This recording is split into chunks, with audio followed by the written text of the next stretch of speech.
નમસ્કાર, જીટીપીએલ અંજલી cable network પર આપ નિહાળી રહ્યા છો જામનગર એટ 9 ન્યૂઝ.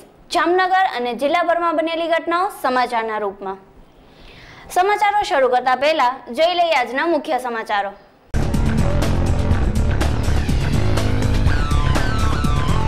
સગીર બાળા પર કરવામાં આવતો જાતીય હુમલો, પોર્ન વેબસાઇટથી ફેલાતી વિકૃતિનું ઉદાહરણ.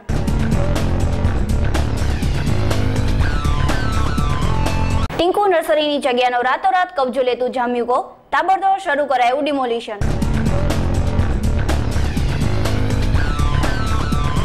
બીએડની પરીક્ષાના પેપર મોડા આવતા વિદ્યાર્થીઓમાં ઉહાપો.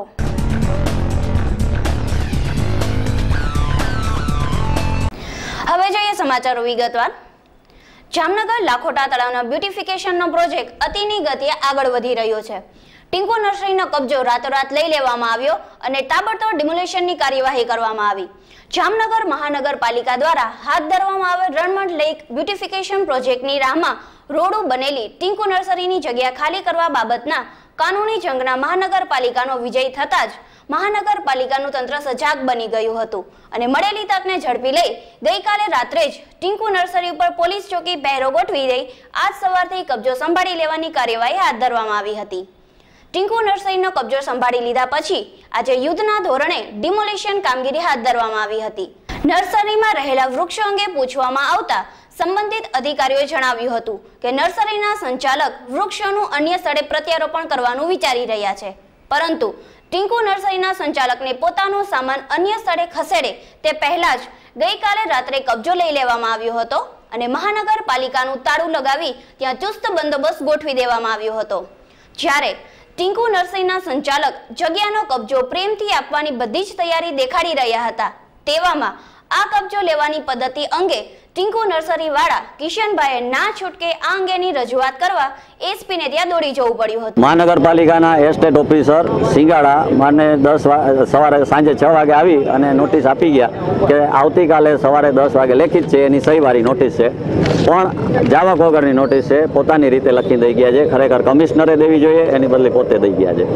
મેં તોય માની રાખ્યું કે ભાઈ સવારે 10 વાગે હું તમને સોંપી દઈશ. એ દરમિયાન મેં ટ્રેક્ટરો માણસો બોલાવી મારો સામાન ખાલી કરાવવાનો પ્રયત્ન ચાલુ કર્યો. એ દરમિયાન એ લોકોએ એસ્ટેટ શાખાવાળા કલાક 7:15 પાછા એસ્ટેટ આખી બ્રાન્ચ માણસોને જીપ ભરીને 10-15 જણા આવી. એસ્ટેટ શાખાના અધિકારી પોતે આવ્યા સિંગાડા, જે મને 10 વાગ્યાનું કહી ગયા હતા, એ પોતે આવીને અંદરથી જબરજસ્તીથી મને બારે ખેંચી અને કાઢ્યો. અને મેં કીધું ભાઈ મને રહેવા દો, હું તમને સવારે સોંપી દઉં. નહીં, તમે નીકળી બારે ખેંચીને ફેંકી દીધું મને બારે. એટલે હું સીધો ડીએસપીની ઓફિસે ગયો. ડીએસપીની ઓફિસે જઈને મેં રજૂઆત કરી. એટલે એ લોકોએ આખી એની ઇમરજન્સી ગાડી મોકલી, માણસો આવ્યા, એ લોકો વાતચીત કરતા હતા. એ દરમિયાન એને મેં કીધું કે આ તમારી અરજી છે, તમારી સહી છે, તમે મને 10 વાગ્યાનું કીધું હતું, શા માટે અત્યારે તમે કબજો લેવા બેઠા છો? તમને હું પ્રેમથી દઈ દઉં છું 10 વાગે, તોય તમે જબરજસ્તી કરો છો. છતાંય અત્યારે કબજો લઈ લીધો છે, પોતાનું કોર્પોરેશન એનું તાળું મારી દીધું છે. એની સામે મારે વાંધો છે. હું હમણાં ડીએસપીને રજૂઆત કરવા જાઉં છું, કોર્ટમાં જાઉં છું અને કાયદેસરનો એ મારો જે કબજો છે એ છોડાવવા માટે પ્રયત્ન કરીશ. આ તકે યાદ દેવડાવવાનું કે મહાનગરપાલિકા દ્વારા રણમણ તળાવના બ્યુટિફિકેશન માટે કરવામાં આવેલી કામગીરી અંતર્ગત શરૂઆતમાં બાલ્કનજી બારીવાળી જગ્યા ખાલી કરવાની તાબડતોડ તે જગ્યાને પાડી દેવામાં આવી હતી. એવી જ રીતે ટિંકુ નર્સરીનો કબજો લઈ તેનું તાત્કાલિક ડિમોલિશન હાથ ધરવામાં આવ્યું હતું. આજે સવારે એસ્ટેટ વિભાગના અધિકારી સિંગાડા સહિતના કર્મચારીઓ દ્વારા જેસીબીની મદદથી ટિંકુ નર્સરી નામની જગ્યાને તોડી પાડવામાં આવી છે અને આ જગ્યામાં રહેલ સમગ્ર માલસામાનને પણ હટાવવામાં આવનાર છે. એસ્ટેટ ઓફિસર દીપક સિંગાડા, જામનગર મહાનગરપાલિકા તરફથી આજે સવારથી તળાવની પાડે જે ટિંકુ નર્સરી તરીકે જગ્યા ઓળખાય છે, તે જગ્યા ઘણા સમયથી કોર્ટ કેસના કારણે કબજો મહાનગરપાલિકા પાસે આવેલ ન હોય અને છેલ્લે જે કોર્ટનો હુકમ થયેલો હોય એ અન્વયે આજે અમે સવારથી ડિમોલિશન ચાલુ કરેલ છે. ડિમોલિશનમાં બહારની દિવાલ ખુલ્લી કરી અને અંદરથી જે ગમલા અને જે એ પ્રકારનો જે માલસામાન છે તે દૂર કરવાની કાર્યવાહી ચાલુ કરેલ છે. જામનગરમાં એમ્યુઝમેન્ટ પાર્કમાં સગીર બાળાની જાતીય સતામણી કરનાર શખ્સને ઝડપી પાડતી પોલીસ. જામનગરના એમ્યુઝમેન્ટ પાર્કમાં ગઈ રાત્રે એક લવર મૂછિયાએ ત્યાં આવેલી 11 વર્ષની માસૂમ બાળાને ટોયલેટમાં લઈ જઈ તેની સાથે વિભત્સ ચેનચાળા કર્યાની ચોંકાવનારી ફરિયાદ પોલીસ દફતરમાં નોંધાવવામાં આવી છે. આ બનાવના પગલે ચકચાર જાગી છે. આજની યુવા પેઢીમાં ફિલ્મો, ટીવી સિરિયલના થઈ રહેલા આક્રમણની વચ્ચે થોડા સમયથી અમુક પોર્ન સાઇટ ઘેરો પ્રભાવ પાડી રહી છે. બાળપણની નિર્દોષતાને ભરખી જતી જણાવેલ બદીઓ સમાજને અધપતનની ખાઈ તરફ ધકેલી રહી છે. ગઈકાલે આવો એક બનાવ જામનગરમાં બનતા બુદ્ધિજીવી વર્ગમાં ચર્ચા જાગી છે. આ બનાવની વધુ વિગત મુજબ નગરના ખોડિયાલ કોલોની વિસ્તારથી આગળ નવા બનેલા એમ્યુઝમેન્ટ પાર્કમાં અંધાશ્રમ વિસ્તારમાં આવેલી મુંબઈ દવા બજાર કોલોનીમાં રહેતો કેતન રમેશભાઈ રાઠોડ નામનો 18 વર્ષનો લવરમુછિયો ત્યાં આંટા મારી રહ્યો હતો. ત્યારે આવી પોર્ન સાઇટના કારણે મગજમાં વિકૃતિ સાથેના આ શખ્સે ત્યાં ઘૂમી રહેલી એક 11 વર્ષની માસૂમ બાળા પર પોતાની કુદૃષ્ટિ ઠેરવી હતી.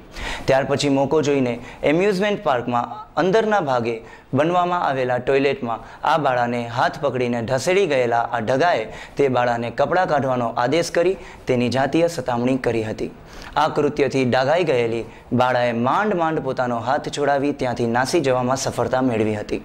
ત્યારબાદ પોતાના પિતાને આ બાળાએ જણાવેલ કથની કહેતા તેણીના પિતાએ ગઈ રાત્રે 12 વાગે સિટી સી ડિવિઝન પોલીસ સ્ટેશનમાં કેતન રમેશભાઈ રાઠોડ વિરુદ્ધ આઈપીસી કલમ 354 પેટા કલમ એ તેમજ પોસ્કો એક્ટ હેઠળ ફરિયાદ નોંધાવી છે.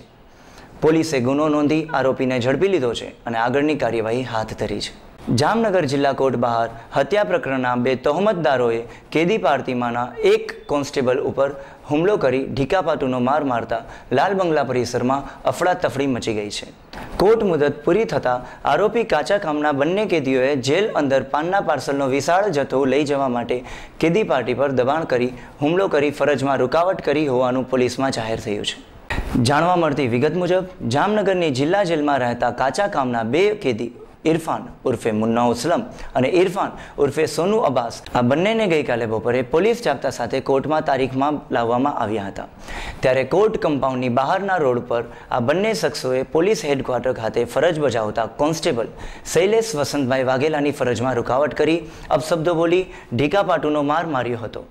પોલીસ કર્મચારી પર હુમલો કરી જાનથી મારી નાખવાની ધમકી આપી હતી. ત્યારબાદ શૈલેષભાઈએ ઇરફાન ઉર્ફે મુન્નો અને સોનુ અબ્બાસ બંનેની સામે આઈપીસી કલમ 353, 332, 186, 504, કલમ 506, પેટા કલમ 2 અને 114 મુજબ ફરિયાદ નોંધાવી હતી.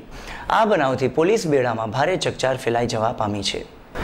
શ્રી જામનગર જિલ્લાના રાજપૂત સમાજ સમૂહ લગ્ન સમિતિ દ્વારા જામનગરના આંગણે સમૂહ લગ્નનું આયોજન કરવામાં આવ્યું છે.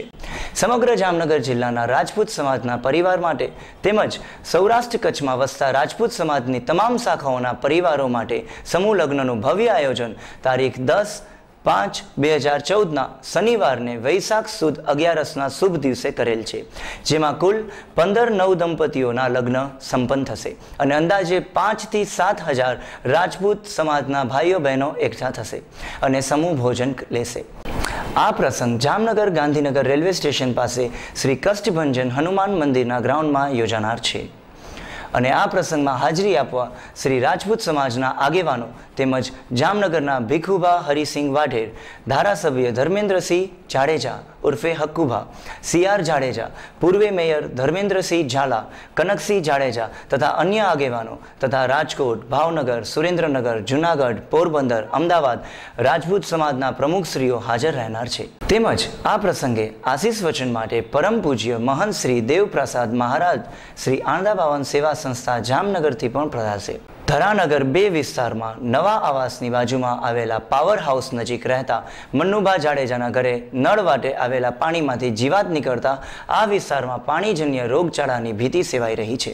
ત્યારે તંત્રએ જરૂરી ચકાસણી કરવી, આ બાબતની ગંભીરતાને સમજવી જોઈએ એમ આ વિસ્તારના નાગરિકોએ જણાવ્યું હતું. મારું નામ જાડેજા યોગેશ્વરીબા મન્નુભા છે. અમે ધરાનગર 2 નવા પાવર હાઉસની બાજુમાં પાછળ રહીએ છીએ. આવાસની સામે આજે 10:30 વાગે પાણી આવ્યું ને તેમાં સડપના બચ્ચા 2 નીકળાતા. પીવાનું પાણી હતું તેમાં ગોરામ નાખવાનું હતું તેમાં જ નીકળાતા. જામનગર @9 ન્યૂઝમાં હવે લઈશું એક નાનકડો વિરામ. જોતા રહેશો જામનગર @9 ન્યૂઝ.